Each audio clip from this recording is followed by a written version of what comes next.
Yo les amis, aujourd'hui nous allons commencer avec l'écriture de quelques fonctions.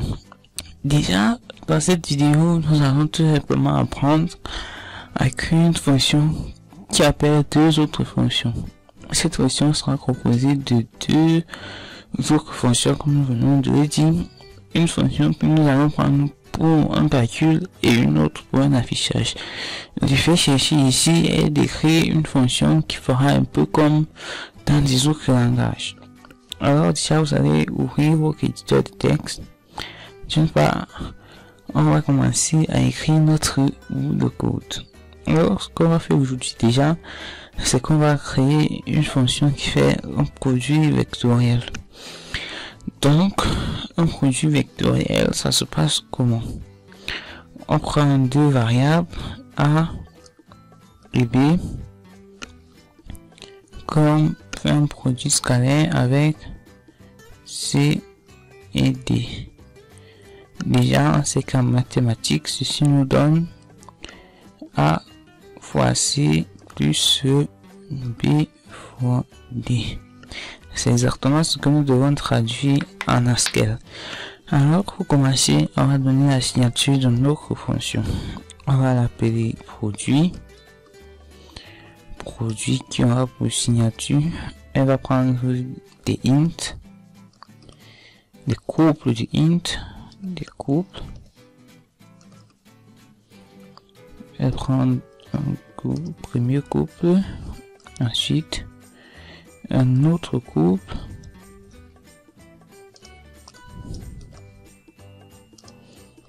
et va nous retourner un int.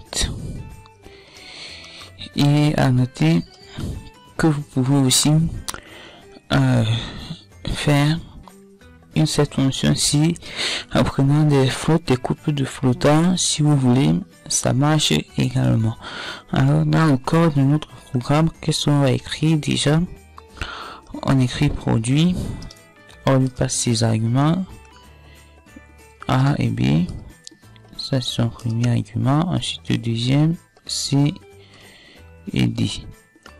Là on entre dans la partie exécution de notre fonction. Alors comment ça se passe? Tout simplement on va faire un A fois C plus B fois D. Tout simplement là, nous venons d'écrire notre fonction qui fait le produit vectoriel. Alors déjà, on va enregistrer et aller ouvrir notre fichier sauvegardé précédemment sur le bureau. Vous allez créer un fichier, exactement c'est là que vous allez travailler. Vous allez donc l'ouvrir dans votre compilateur. Une fois ouvert, vous allez recharger, c'est-à-dire un 2.R. Vous faites un 2.R, vous validez. On charge votre module et c'est bon. Alors maintenant on peut tester notre fonction. Moi je vais faire un copier-coller et hop, je fais ça, je mets ces paramètres. Je vais prendre un 4 et un 5. Et là, je vais prendre 0 et 2. Je valide, on me retourne 10. Exactement comme on s'y attendait. Maintenant, qu'est-ce qui se passe? Nous allons tout simplement retourner à notre fonction. Déjà, il faut effacer ceci. C'était juste pour vous montrer ce qui se passait. Nous pouvons donc retourner ici. Qu'est-ce qu'on va faire? Eh bien, on va maintenant faire une autre fonction. C'est la deuxième fonction qu'on va appeler affiche. Alors, affiche va prendre un paramètre les deux groupes. Dans sa signature, dans un premier temps, elle prend également un couple de int. Et retourne plutôt un tableau de caractères. C'est l'avantage que l'on a avec celle-ci. On retourne un tableau de caractères. Alors, dans son écriture, on lui passe un paramètre de groupe de tube.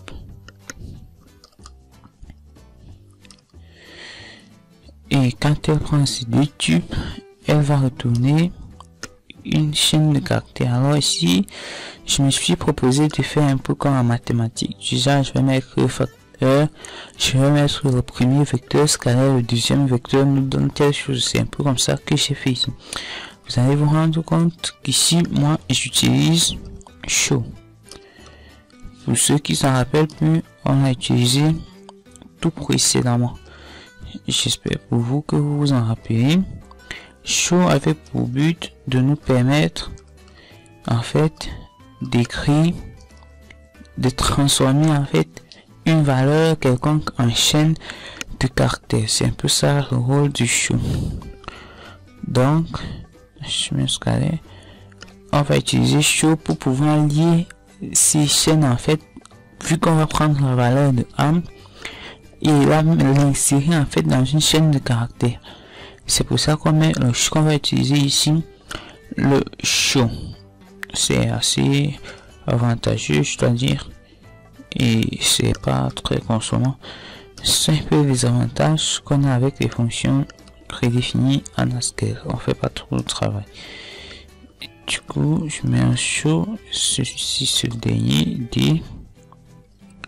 Et plus, faut jamais oublier, lorsque vous voulez raccoler deux chaînes de caractères de bout à autre qui se trouvent de bout à autre d'une variable que vous avez créée, et quand vous utilisez le show sur ce, vous devez toujours vous rassurer, comme là, de mettre plus de chaque côté pour que la variable puisse être entourée. Là, on a une chaîne de caractères.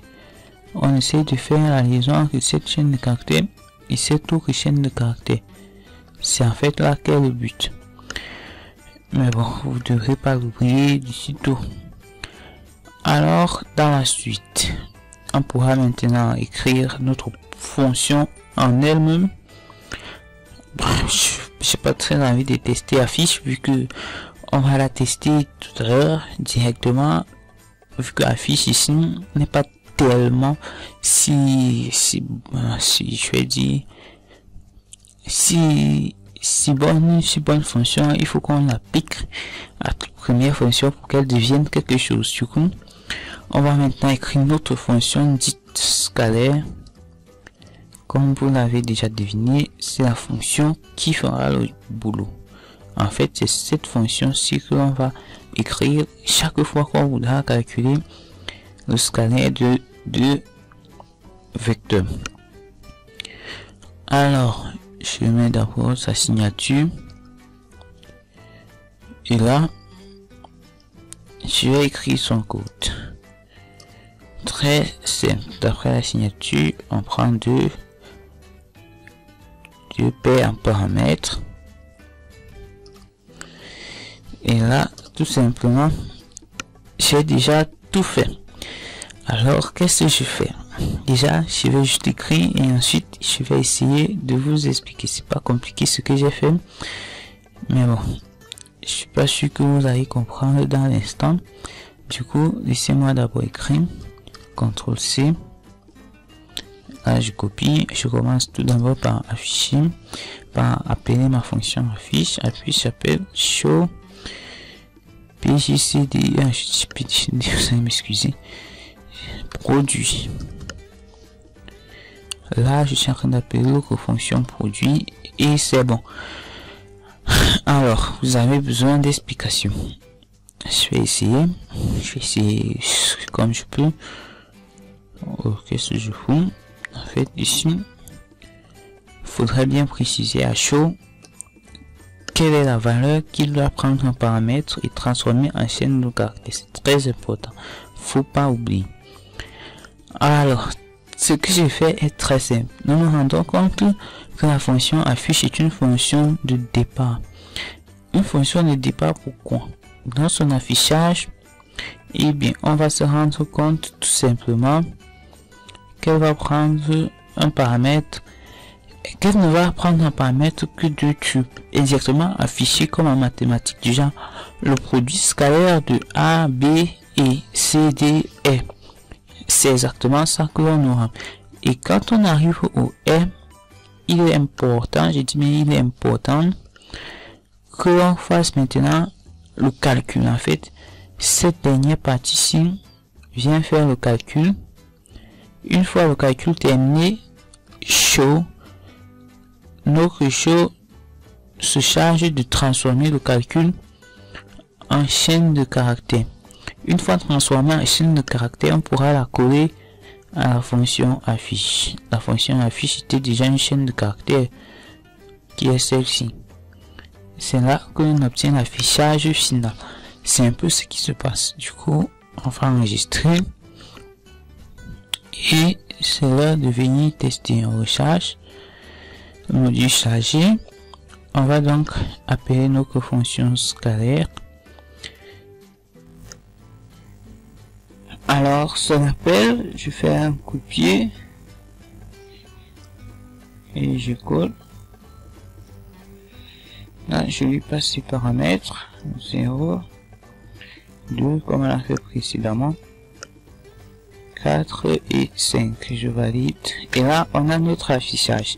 Comme vous pouvez le constater, tout se passe exactement comme prévu. Là on a le premier couple et là on a le deuxième couple, l'unificateur qui est le scalaire au milieu et on a le résultat. Déjà on peut s'arrêter là pour aujourd'hui. En fait c'était le but de cette vidéo. Comme vous pouvez le voir, on a écrit une simple fonction qui calcule normalement, qui renvoie un résultat, et ensuite à l'aide d'une autre fonction on a retourné en fait un calcul, en fait quelque chose de plus beau, de plus exorbitant. Vous voyez dans le cadre de la fonction, mais il n'y a même pas beaucoup de calculs à effectuer. On a juste écrit, on a juste appelé deux fonctions et là pour le résultat est tout d'ailleurs très bon. Du coup vous pouvez vous exercer avec d'autres fonctions, essayer de reproduire un peu le même cheminement. On va voir un peu plus d'exercices dans les séances de TD. Du coup je vous remercie et à la prochaine.